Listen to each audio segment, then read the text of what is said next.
నమస్తే, welcome to our channel. YS Jaganmohan Reddy Ibrahimpatnam పర్యటనలో అపశృతి నెలకొంది. మరి జోగి రమేష్ ఇంటి వద్ద కార్యకర్తలు కానివ్వండి, వైసీపీ నేతలు కానివ్వండి ఎక్కువగా మోహరింపవద్దు అని చెప్పి ఆంక్షలు విధించినప్పటికీ కూడా అక్కడ ఎక్కువగా కార్యకర్తలు మోహరించేసరికి చిలకల్లు గ్రామానికి చెందినటువంటి వైసీపీ గ్రామ పార్టీ అధ్యక్షులు అయిన రాంబాబు మరణించడం జరిగింది. మరి గతంలో కూడా సింగయ్య మృతి చెందడం, మరి ఇప్పుడు రాంబాబు మృతి చెందడాన్ని ఏ విధంగా చూడాలి తెలుసుకునే ప్రయత్నం చేద్దాం. దీన్ని విశ్లేషించడానికి మనతో పాటుగా ఉన్నారు సీనియర్ జర్నలిస్ట్ దుర్గకుమార్ గారు. నమస్తే సార్. నమస్తే మన వీక్షకులు. సార్, నాడు సింగయ్య మృతి మనం ఇప్పటికీ కూడా మర్చిపోలేదు. మరి జగన్మోహన్ రెడ్డి బయటకు వస్తున్నారంటే ఏదో ఒక అపశృతి నెలకొంటుందని చెప్పి ప్రజలు కూడా భావిస్తున్నారు. మరి ఈ తరుణంలోనే ఆయన ఇబ్రహీంపట్నం పర్యటనలో భాగంగా చిలకల్లు గ్రామానికి చెందినటువంటి ఆ గ్రామ వైసీపీ పార్టీ అధ్యక్షులు కూడా డొంగల రాంబాబు మరణించారు. ఈ మృతిని ఏ విధంగా చూడాలి? మరి జగన్మోహన్ రెడ్డి పరామర్శల యాత్ర చేస్తున్నప్పుడు ఇటువంటి సంఘటనలు చాలా జరుగుతున్నాయి. కార్యకర్తలు, పార్టీ అధ్యక్షులు మరణిస్తున్నారు. ఈ ఉదాంతాన్ని ఏ విధంగా చూడాలంటారు? మీరు అన్నట్టు సింగయ్య మృతి అనేది ఎప్పుడూ కూడా మర్చిపోలేందే. ఎందుకంటే ఆ విజువల్ చూసినటువంటి ఎవరైనా కూడా, ఎందుకంటే అంత వృధ విదారకమైనటువంటి పరిస్థితుల్లో కొట్టుమిట్టాడుతున్నా కూడా సీఎం అని జగన్మోహన్ రెడ్డి అనుచరులు స్లోగన్స్ ఇవ్వటం, ఆ కారు మీదే జగన్మోహన్ రెడ్డి గారు చేతులు ఊపుతూ అభివాదాలు చేయటం, అతను చూసిన దీనమైన చూపులు, నా ప్రాణం కాపాడతారా ఎవరన్నా అని. కారు టైరు అటు వెళ్ళినా అతను బయటికి రాగలడు, వెనక్కి వెళ్ళినా కూడా రాగలడు. కరెక్ట్గా ఈ దవడ మీద ఎక్కేసి కారు టైర్ ఆగిపోయింది. అతని చూపులకి ప్రాణం ఇంకా ఉంది అప్పటికి. ఆ తర్వాత కూడా కొంచెంసేపు బతికాడు అతను. కనీసం ఆ వ్యక్తిని కింద ఉన్న టైర్ కిందని హెచ్చరించినాడు లేడు, డ్రైవర్తో ముందుకో వెనక్కో తీయించినాడు లేడు.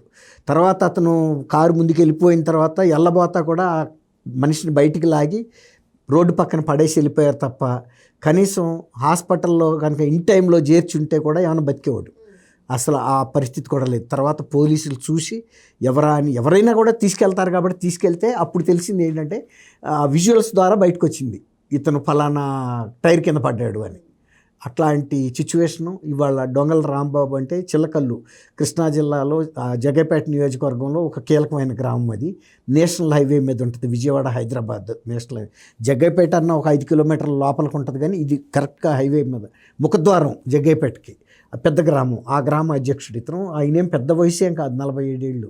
మీరు అన్నట్టు ఇవాళ జోగి రమేష్ పరామర్శ యాత్రకి జగన్మోహన్ రెడ్డి వస్తున్నాడని పక్క నియోజకవర్గాల నుంచి కూడా జనాలను మొబిలైజేషన్ చేసిన భాగంగా జగన్ పర్యటన సందర్భంగా కొందరు కార్యకర్తల విన్యాసాలు కూడా చూసాను సార్ మనం. మోటార్ సైకిల్స్ ఘోరంగా ఉందమ్మా అది. అసలు ఆయన వెళ్తుందేమో ఒక పరామర్శ యాత్రకి, జోగి రమేష్ జైల్లో పెట్టారు. ఆయన బూతులు తిడితే తిట్టాడు, అది పెద్ద ఇష్యూ కాదు వాళ్ళకి. జైల్లో పెడతాం తప్పంట. అంటే చట్టం తన పని తను చేయొద్దు, బూతులు తిట్టే వాళ్ళని అనుమతించాలి, వాళ్ళు అరాచకాలు చేస్తే ఒప్పుకోవాలి. ఇప్పుడు వీళ్ళు నేషనల్ హైవే మీద, ఇది కూడా విజయవాడ హైదరాబాద్ నేషనల్ హైవే మీద వాళ్ళు చేసింది. అది ఇబ్రహీంపట్నం అని జంక్షన్ అనమాట, 4 రోడ్ల జంక్షను. ఒకటేమో స్ట్రైట్గా హైదరాబాద్ నుంచి వెళ్ళి విజయవాడలోకి వెళ్ళిపోద్ది, ఒకటేమో ఇటు తిరువూరేపు వెళ్ళిపోతుంది, ఇటేమో ఫెర్రీ అని కృష్ణానదికి వెళ్ళే రోడ్డు. అట్లా అనమాట. అది కీలకమైన జంక్షన్. అట్లాంటి జంక్షన్ మీద నేను కూడా చూశానమ్మా, మోటార్ సైకిళ్లతో సర్కస్లో చేసిన ఫీట్లు చేస్తున్నారు.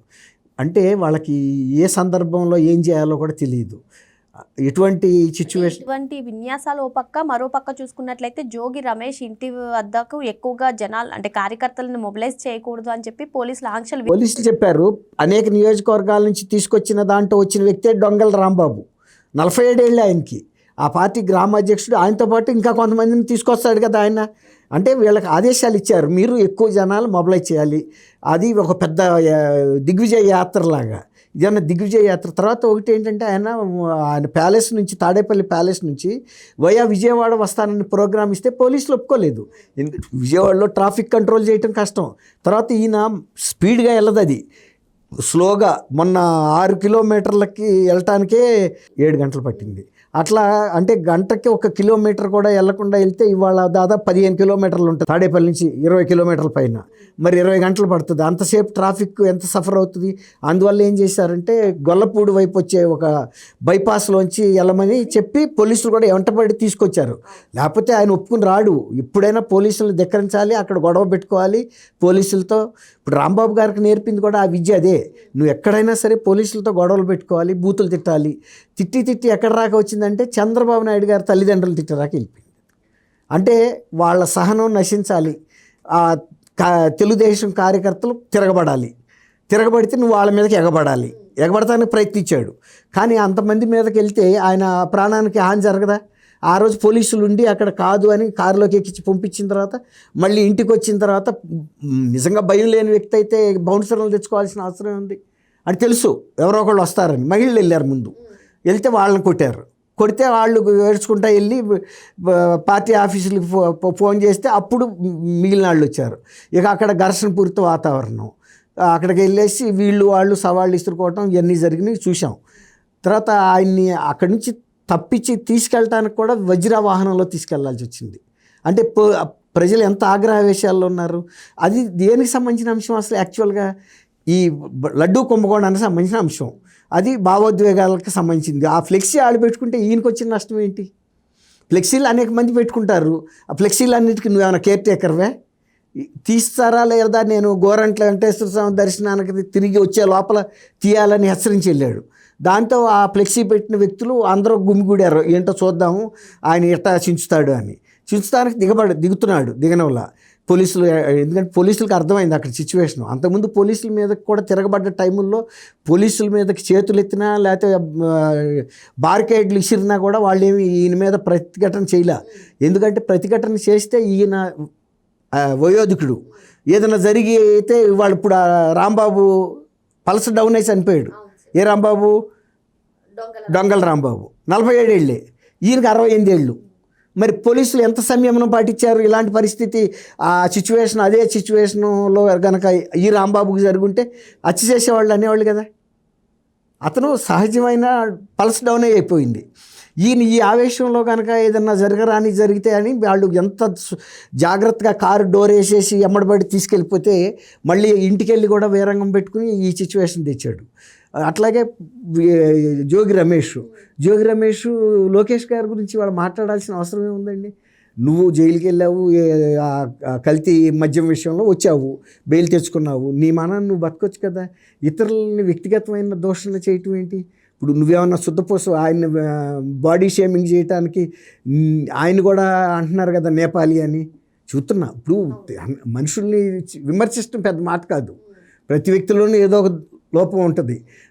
ఆయన చిప్పు దొబ్బింది అలాంటి పెద్ద టెక్నికల్ మాటలు ఎందుకు? నువ్వు ఎంత పెద్ద టెక్నోక్రాట్ అని లేకపోతే సాఫ్ట్వేర్ ఇంజనీర్ అని నువ్వు చెప్పడానికి ఏం దొబ్బిందో, ఇప్పుడు నీకేం పోయిందో తెలుసుకునే పరిస్థితి ఆయనకు ఉందా?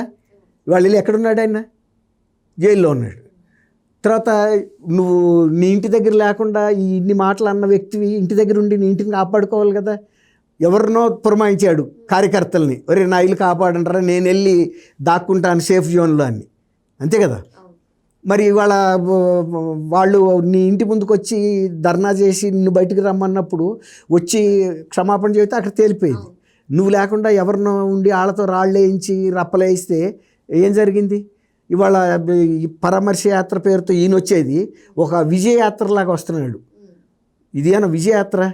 ఆయన ఒక్కటేనమ్మా, ఇవాళ రాష్ట్రంలో తను ప్రజల్లోకి వెళ్ళి ప్రజల మన్నలు పొంది అధికారంలోకి వస్తా అన్న ఆశ జగన్మోహన్ రెడ్డి గారికి లేదు. ఏదైనా సరే బెదిరించాలి. జగన్ 2.0 చూపిస్తున్నాడు. వచ్చామంటే రఫా చూపిస్తున్నారు. ఆ రఫా శాంపిల్సే ఇప్పుడు ఈ దాడులు. అంటే ఆయన వచ్చినంత లెక్క ఏదో ఒక అరాచకం. మొన్న బాబు గారి ఇంటి దగ్గరికి వెళ్ళినప్పుడు కూడా రాంబాబు గారి కుటుంబ సభ్యులు ఈయన పరామర్శిస్తాడని ముందు గదిలోకి వచ్చి కూర్చున్నారు. మరి ఈయనతో పాటు వచ్చిన వాళ్ళు అనేక మంది, ఎవరు పడితే వాళ్ళు వస్తారు, ఎవరు అరాచక శక్తులు కూడా వస్తాయి. మరి వాళ్ళ ఇంట్లోకి వెళ్ళి కూడా కొంత పోయినట్టు సోషల్ మీడియాలో చూసాం. మరి దొంగతనం జరిగిందా లేదా, ఒకవేళ జరిగినా కానీ బయటికి చెప్పుకునే పరిస్థితి కాదు. వచ్చింది మీ పార్టీ కార్యకర్తలే అంటారు. జగన్మోహన్ రెడ్డి గారు కూడా ఫీల్ అవ్వచ్చు, నేను వచ్చినప్పుడు దొంగతనం పోయిందని కేసు పెడతారా అని. అట్లాంటి సందర్భంలో కేసు కూడా పెట్టలేరు. ఎన్ని సున్నితమైన అంశాలు. అట్లాగే ఇవాళ మీరు చెప్పారు ఆ రోజు సింగయ్య అయింది, ఇవాళ రాంబాబు అయిందంటే ఇట్లాంటి వాళ్ళు ఎంతమంది. సొంత బాబాయిని కూడా ఆయన హత్య జరిసింది చంద్రబాబు నాయుడు గారు అన్నాడు. చంద్రబాబు నాయుడు గారు స్పందించడానికి 7 ఏళ్ళు పట్టింది, నే కాదు అని. ఆయన ఎందుకు పట్టించుకోలేదు అంటే ఈయన ఒక మనిషి కింద అతను మాట్లాడే అబద్ధాలు కాబట్టి ప్రజలు నమ్మరని ఊరుకున్నాడు. కానీ ఇవాళ చెబుతూ మొదలుపెట్టాడు. ఎందుకంటే అది అలుసుగా తీసుకుని ఇవాళ ఈ లడ్డు కల్తీ అనేది ల్యాబొరేటరీల నుంచి రిపోర్ట్ వచ్చింది, దర్యాప్తు సంస్థల నుంచి వచ్చింది. అయినా సరే కల్తీ జరగలేదు, చంద్రబాబు నాయుడు గారే దీనికి క్షమాపణ చెప్పాలి, బాధ్యుడు అని చెబుతున్నారు.